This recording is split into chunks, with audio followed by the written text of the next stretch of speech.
Halo teman-teman, kita akan bahas soal pemantapan dan persiapan asesmen standarisasi pendidikan daerah atau PPASPD DIY tahun 2023. Soal asli yang kemarin sudah keluar ya. Ini tentu saja sebagai persiapan untuk menghadapi soal ASPD beneran besok ya. Oke, buat teman-teman yang menginginkan pembahasannya, silahkan simak sampai akhir ya. Kita akan bahas dari nomor satu sampai dengan nomor terakhir. Oke, buat teman-teman yang baru menemukan channel ini, yuk subscribe dulu ya, biar tidak ketinggalan pembahasan soal-soal matematika dari Bang Edu. Oke, teman-teman, langsung aja kita bahas ya. Nomor satu ini soalnya panjang ya teman-teman, tapi sebenarnya mudah. Dan teman-teman harus bisa.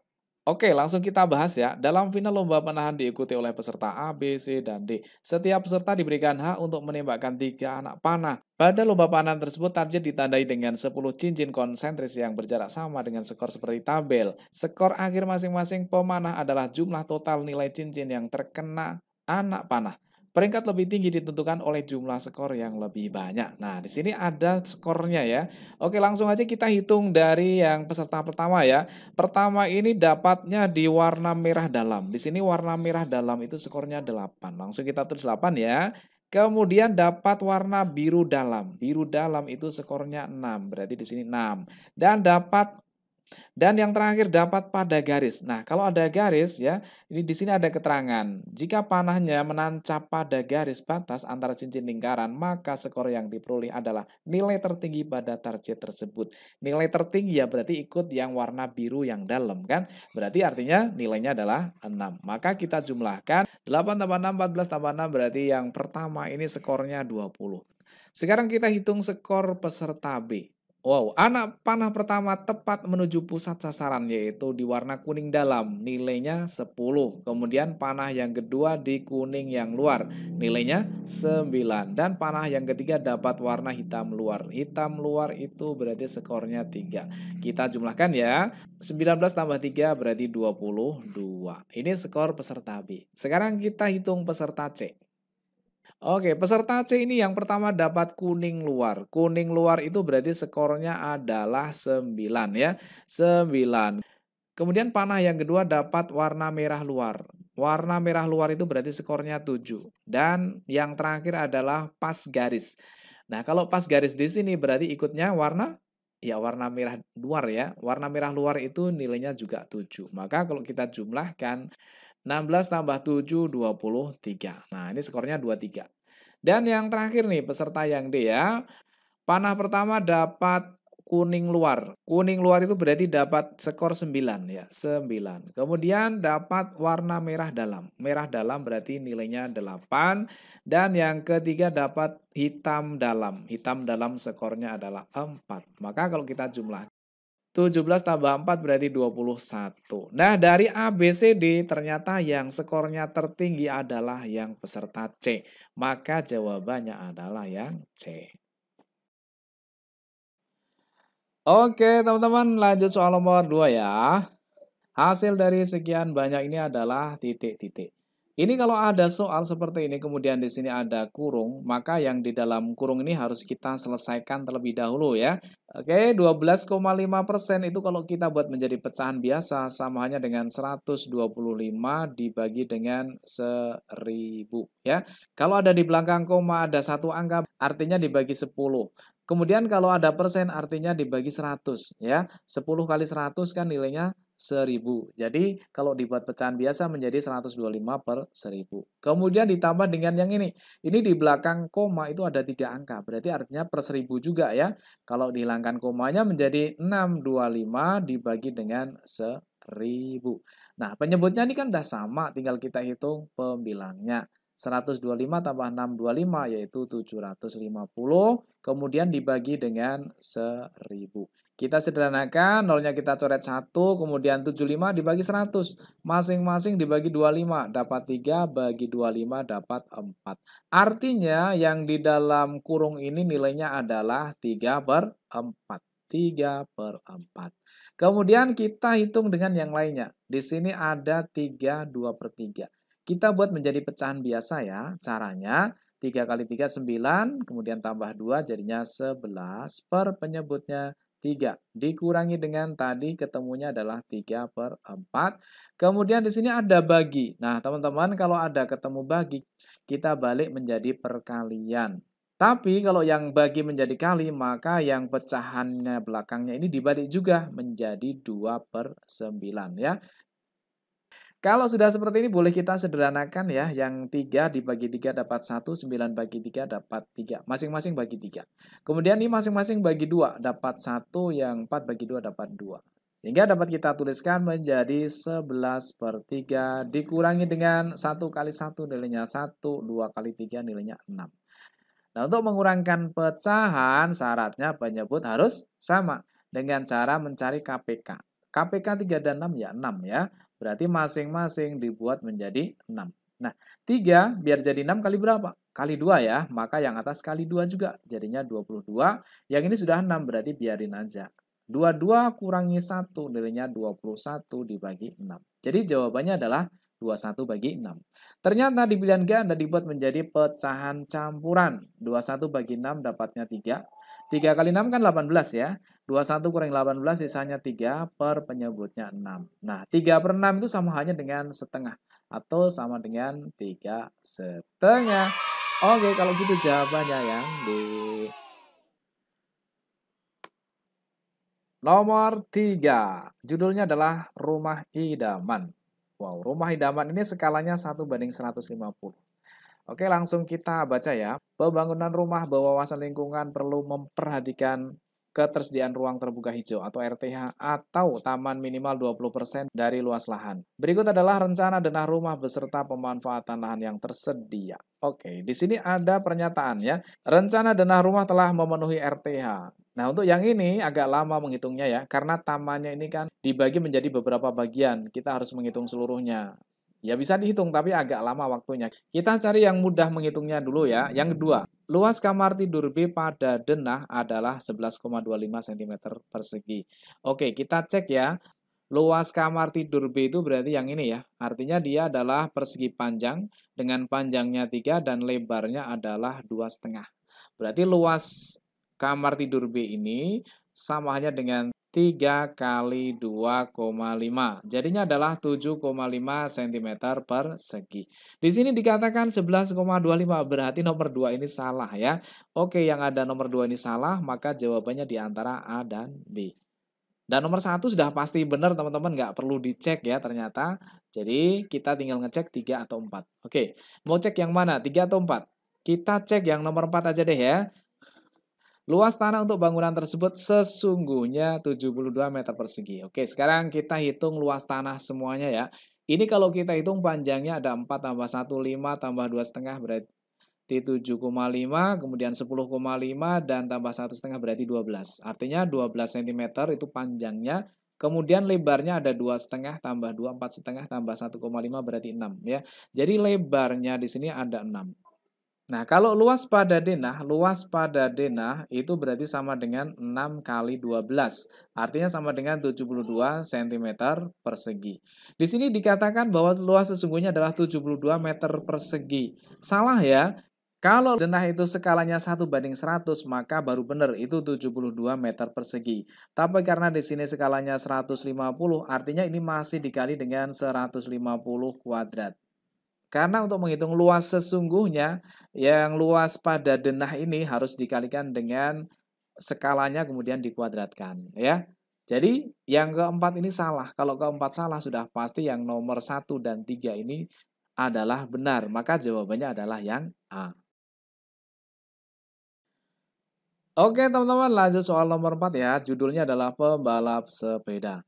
Soal matematika rasa IPA, tapi tetap namanya soal numerasi ya. Oke teman-teman, langsung kita bahas ya. Seorang pembalap setiap hari Minggu pagi diwajibkan berlatih menempuh jarak tetap selalu sama dengan kecepatan yang berbeda-beda. Hasilnya seperti tabel berikut. Jadi jaraknya itu selalu sama. Nah, di sini diberikan kecepatan sama waktu. Kemudian juga ada jarak. Nah, jarak kecepatan waktu. Kalau dirumuskan itu teman-teman harus ingat Jokowi ya, yaitu kita buat segitiga istimewa ya. Segitiga istimewa itu JKW. Ya, Jokowi. Oke, kalau ditanyakan jarak artinya adalah kecepatan kali waktu. Kalau ditanyakan kecepatan berarti artinya adalah jarak dibagi waktu. Kalau ditanyakan waktu berarti artinya jarak dibagi dengan kecepatan. Nah, di sini untuk yang minggu pertama kan ada kecepatan sama waktu, ya kan? Kecepatannya 45, waktunya 2. Berarti jaraknya bisa dicari dong ya. Jaraknya adalah dikalikan. Jarak adalah kecepatan kali waktu. Kecepatannya 45 kali waktunya 2 berarti jaraknya adalah 90 kilometer per jam, berarti 90 kilometer. Jaraknya selalu sama berarti ini artinya selalu 90 kilometer semua. Ya. Oke. Dari sini yang sudah salah yang mana nih? Jarak tempuh pembalap setiap minggu pagi adalah 100 kilometer. Nah, salah ya, harusnya 90 km. Maka yang pertama ini salah, kalau gitu jawaban A, B salah. Tinggal kita cek nomor 3 atau nomor 4. Oke, langsung kita cek nomor 3 ya. Kecepatan rata-rata pada minggu ketiga yang ini ya, adalah 70 kilometer per jam. Kecepatan, kita pakai rumus ini. Kecepatan, rumusnya adalah jarak. Jaraknya tetap 90, kemudian dibagi dengan waktu. Waktunya adalah 3 jam. Nah, jadinya sama dengan 90 bagi 3 adalah 30 kilometer per jam. Nah, di sini 30 kilometer per jam. Nah, ternyata di sini Q-nya adalah 70 kilometer per jam. Berarti salah dong ya. Kalau gitu jawabannya adalah 2 dan 4 sudah pasti benar dong. Yang D ya. Oke, untuk yang lainnya teman-teman cek sendiri ya. Kan rumusnya udah ada. Tinggal dicek aja. Oke, nomor 5. Diketahui X sama dengan min 2. Diketahui X sama dengan min 2, Y sama dengan 2, dan Z sama dengan 3. Nilai dari ini adalah. Oke teman-teman, kalau ada soal kayak gini, kita sederhanain dulu ya. Jangan dimasukkan angkanya dulu, sederhanakan dulu.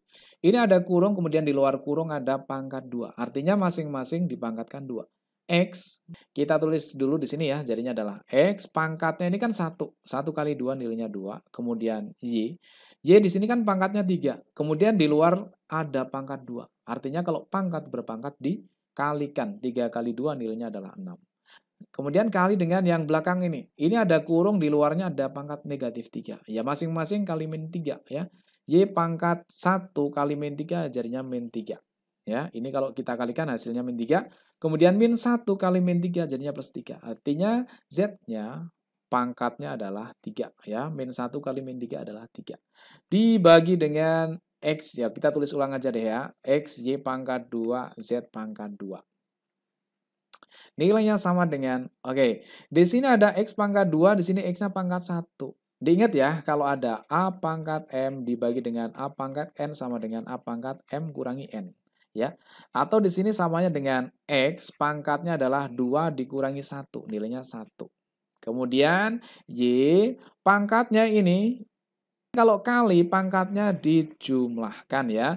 6 tambah 3 nilainya 3. Jadi yang atas itu Y-nya pangkat 3, yang bawah Y-nya pangkat 2. Ya, jadinya 3 kurangi 2 yang nilainya 1. Kemudian yang Z dengan Z ini kita sederhanakan juga. Berarti Z pangkatnya di sini 3, di sini 2. 3 kurangi 2 pangkatnya 1. Kalau gitu tinggal kita masukkan angkanya ya. X-nya kita ganti dengan min 2, kemudian Y-nya kita ganti dengan 2, dan Z-nya kita ganti 3. Tinggal kita kalikan. Min 4 kali 3 berarti min 12. Jadi jawabannya adalah yang B.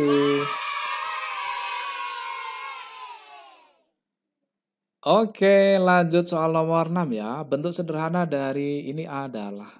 Nah, ini biar mudah, kita sederhanakan dulu teman-teman ya.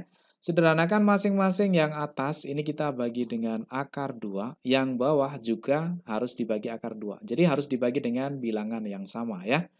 Oke, yang atas ini kalau dibagi dengan akar 2, maka yang terbagi adalah yang ada akarnya. Jadi akar 10 bagi akar 2 itu boleh ya, akar 5.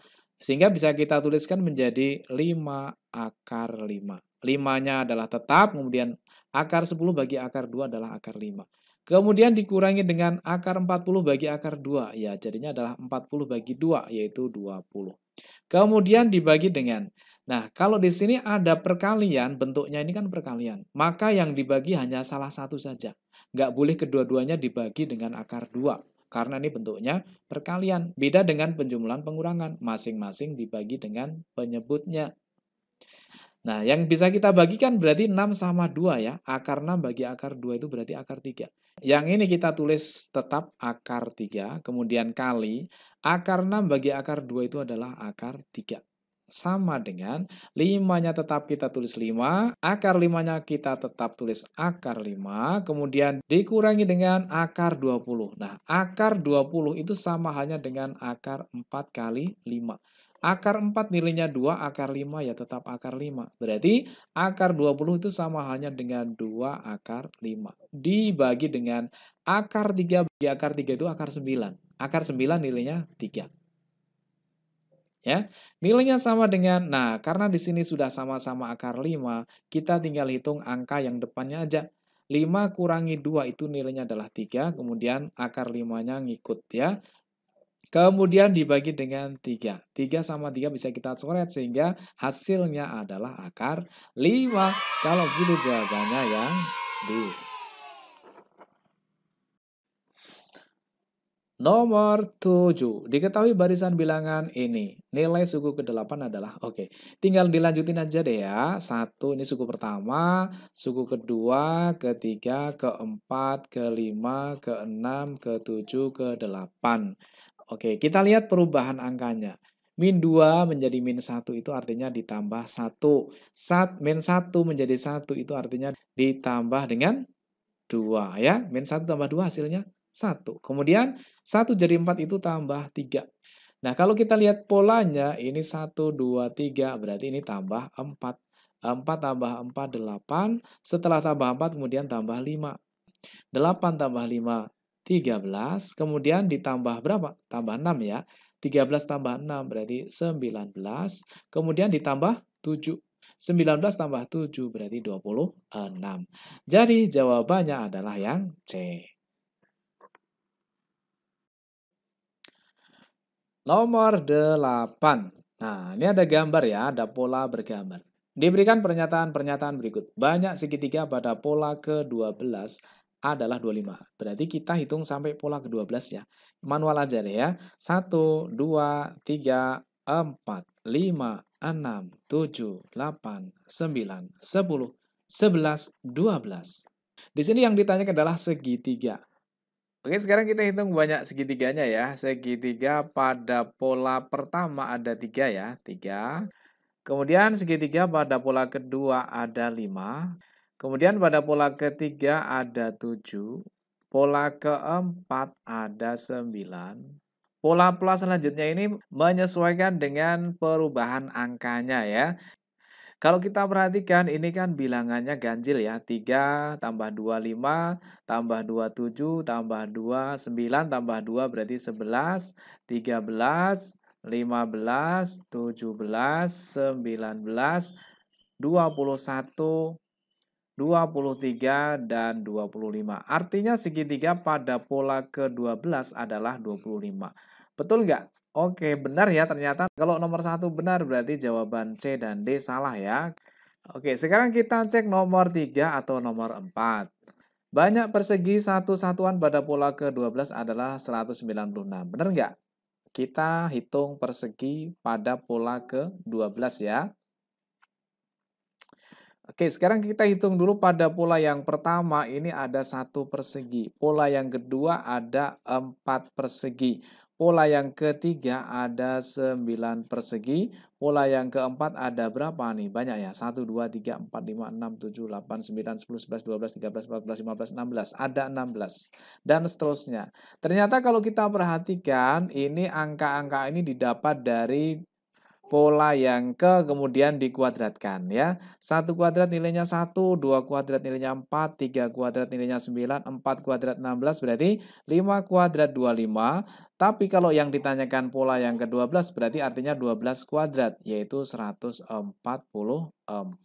Jadi harusnya pola yang ke-12 itu ada 144 persegi. Di sini 196 berarti artinya salah dong ya. Kalau gitu jawabannya yang ketiga salah, maka jawaban yang benar adalah yang B.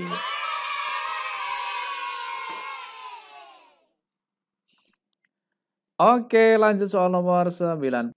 Perhatikan surat perjanjian hutang piutang berikut. Nah, di sini ada perjanjian hutang piutang. Intinya di sini ada seseorang bernama Denny itu meminjam kepada pihak kedua sebesar 6 juta rupiah. Kemudian bunganya yaitu bunga tunggal sebesar 10% per tahun. Kemudian pinjaman tersebut akan dilunasi dalam jangka waktu 1 tahun atau 12 bulan. Nah, sekarang kita cek ya. Denny membayar bunga per bulan di koperasi 60.000. Betul nggak? Oke, sekarang kita cek ya. Bunga per bulan berarti sama dengan, kalau tadi bunga per tahunnya kan sama dengan 10% ya, berarti artinya adalah 10% itu artinya per 100, kemudian dikalikan dengan pinjamannya. Tadi pinjamannya kan 6 juta ya. Karena di sini yang diminta adalah bunga per bulan, padahal ini kan bunga per tahun ya. Maka ini jadinya kita bagi dengan 12, karena dalam 1 tahun kan 12 bulan ya. Oke, sekarang kita coret nolnya 1. Ini kita coret nolnya 1, kemudian 1 nolnya kita coret tinggal 600.000 dibagi 12 ya. 60 kalau dibagi 12 itu dapatnya 5. Jadinya ini adalah 50.000. Ya, jadi bunga per bulannya adalah 50.000. Di sini dikatakan 60.000, berarti salah dong ya. Oke, kalau salah berarti A dan B ini salah. Nomor 2 nggak perlu kita cek, langsung kita cek nomor 3 atau 4. Oke, kita cek nomor 3 ya. Jumlah bunga seluruhnya sampai lunas adalah 720.000. Nah, di sini kan per bulannya bunganya 50.000. Kalau sampai lunas, padahal mau dilunasi dalam waktu 12 bulan. Berarti artinya ini kali 12, ya kan? Nah, kalau kita kalikan 5 kali 12 itu kan 60 ya. Jadinya 600.000. Berarti bunga seluruhnya dalam 1 tahun itu adalah 600.000. Nah, ternyata di sini 720.000 kan berarti salah ya. Harusnya kan 600.000. Maka yang nomor 3 salah. Sehingga jawabannya adalah yang D. Nomor 10. Perhatikan gambar. Kakak pergi ke toko untuk membeli sepasang sepatu dan sebuah kaos dengan label seperti pada gambar. Uang yang harus dibayar oleh kakak pada kasir adalah, ini pertanyaannya dibayar ya. Berarti kita mencari uang yang harus dibayarkan ya. Jadi bayarnya sama dengan berapa? Nah, untuk sepasang sepatu ini diskonnya 15%. Berarti bayarnya tidak 100% dong ya. Artinya nanti 100 kurangi 15. 100 kurangi 15. Berarti bayarnya adalah 85%. Artinya adalah 85%. Itu artinya per 100 dikalikan dengan harganya 200.000. Ini adalah harga bayar untuk sepasang sepatu ya. Kita coret nolnya 2. 85 kali 2 berarti 170. Kemudian kita tambah nolnya 3, 170.000. Ini adalah harga bayar sepasang sepatu. Kemudian harga bayar dari sebuah kaos itu di sini kaosnya diskonnya 5%. Berarti bayarnya ya untuk yang kaos ini bayarnya adalah 100 kurangi 5 berarti 95% ya. Berarti artinya per 100 dikalikan dengan harganya yaitu 70.000. Kita coret nolnya 2. Tinggal sama dengan 5 kali 7 35, nyimpen 3. 9 kali 7 63. Tambah 3 jadinya 66. Tinggal tambah nolnya 2 lagi. Jadinya 66 500.000. Nah, karena kakak akan membeli sepasang sepatu dan sebuah kaos, berarti artinya tinggal kita jumlahkan aja ya. Kalau kita jumlahkan berarti jadinya berapa? 170.000 ditambah 66.500 yaitu 236.500. Jadi jawabannya adalah yang B. Oke teman-teman, kita bahas sampai nomor 10 ya. Untuk soal nomor 11 dan selanjutnya kita akan bahas di video selanjutnya. Oke, biar tidak ketinggalan pembahasan soal-soal dari EduFit, silahkan teman-teman bisa subscribe ya channel EduFit, channel pendidikan yang pastinya bermanfaat. Oke, selamat belajar, mudah-mudahan sukses. Kita ketemu di video selanjutnya.